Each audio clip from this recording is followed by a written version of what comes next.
There are approx 34,000 outlets of Starbucks spread across world, and the most surprising part is that none of those outlets are based on franchise model. And the annual revenue of the company is $32 billion, wherein company's profit is $22 billion. But the advertising expenses of the company is almost zero. Then how Starbucks became so successful?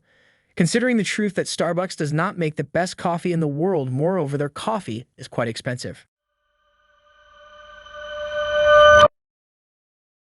This is the story that dates back to 1971 when the company's first outlet was established in Seattle.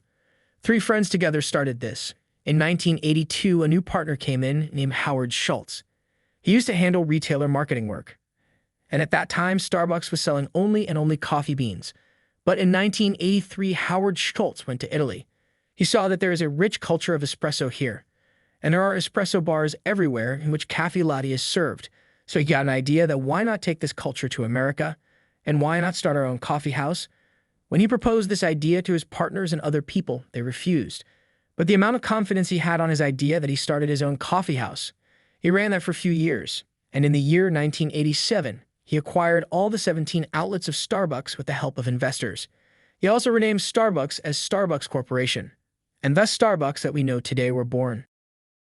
Initially, Starbucks used to sold only coffee beans, but later on they entered into coffee house business. They started working on more customer satisfaction. So the first step they took was they collaborated with Microsoft. And with them, they used the blockchain technology to keep an eye on their complete supply chain tracking systems. What was happening due to that?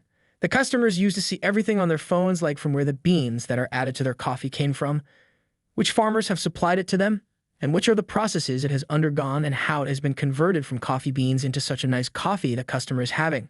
So basically, they have directly connected their customers with the farmers with the help of this system. Starbucks knows this very well. If they expand suddenly, it will be problematic. So what they do is they first study the complete city, and then they open a supplying hub at a selected central location. After opening their hub, they ensure that the hub has enough power and capacity that in the next 2 years it can serve up to 20 outlets.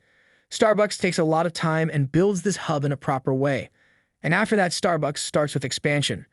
Now, the Starbucks does not allow franchisee. Why? Because Starbucks never compromise on two aspects. First is their quality. If the quality is poor, then they will lose customers. And second is their cost. Even if their cost increases slightly, then their company will not be profitable. And then they opens up minimum 20 stores in 2 years. Now all the raw material will be supplied to all the stores by the hub that was set up. Many factors are controlled because of this. First, their inventory cost reduces because now they don't have to keep huge inventory, because they already knows what are the requirements of raw materials at that particular place is.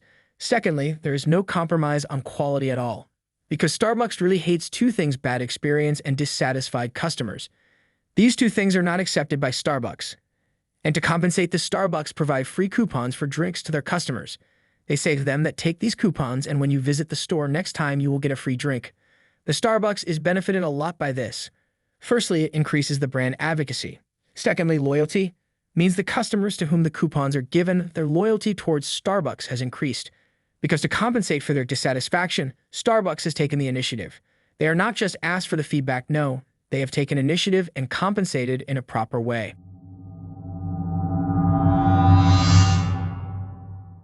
You know, Starbucks have 3 types of products, and all these 3 products acts as the pillars of the company, which gives power to the company. So here, the first product of Starbucks is their coffee. Apart from that, they have other soft drinks and food that they serve. All these comes under their tangible products. If there is anything wrong with this, then the customer will leave you. Now the second product is core product. Core product is not their coffee. Actually, is their service, the atmosphere that they have built in their outlets. Apart from that, their decoration, how decorated are their outlets. Also, Starbucks provides you free Wi-Fi. All these things, when combined, forms the core product. If your tangible product is your core product, then your company will not grow much. Your core products should have more aspects than your tangible products. The third product of Starbucks is the value they provide to the customer, like the interaction that Starbucks employees have with their customer. Therefore, the customers of Starbucks are very much loyal with the brand, because Starbucks have built strong power pillars, and they are so strong that any guy who once become customer becomes loyal forever.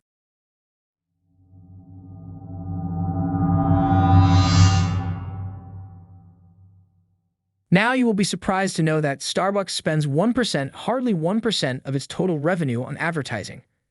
And that's where its competitors like Dunkin' Donuts and McDonald's spends 20% of their annual revenue on advertising. Still, Starbucks have beaten them. How? Because Starbucks focused on only 4 things, and those 4 things are: first is atmosphere. If you look at the Starbucks atmosphere, then it is so sexy, so lovely atmosphere that you would want to seat there. Whether you order or not, but everyone feels like seating there for sure. Why? Because they maintain very good atmosphere, may it be aroma or look and feel, or the culture. They have built it really well. Second thing is customer service. They know that if we don't provide good customer service, then there will be word of mouth, but customers will curse Starbucks for that. They will not praise us, so there will be no advocacy. Third thing, free Wi-Fi. Now here Starbucks' strategy is different. There's a pure motive of providing the free Wi-Fi. Now Starbucks knows that people will surely come to their outlets, but to keep them engaged in their outlet, they provide free Wi-Fi. As when people started getting free Wi-Fi, they also started doing their office works at Starbucks outlet, hence spending more time at Starbucks outlet, meaning more orders and obviously more sales. Fourth, and the most important, is personalization. You may have seen many people out there sharing their selfies with Starbucks cup on social media platforms, but why? Because the coffee cup they have bought has their name printed on it. But why on earth they are doing this? Why they are doing free advertisement of Starbucks? Because it's a simple human nature. People post their photos on social media because of the status they will get after posting it, thus increasing brand awareness and indirectly spreading word of mouth. So these were the reasons that made Starbucks so successful. If you learned something valuable, then please don't forget to hit the subscribe button.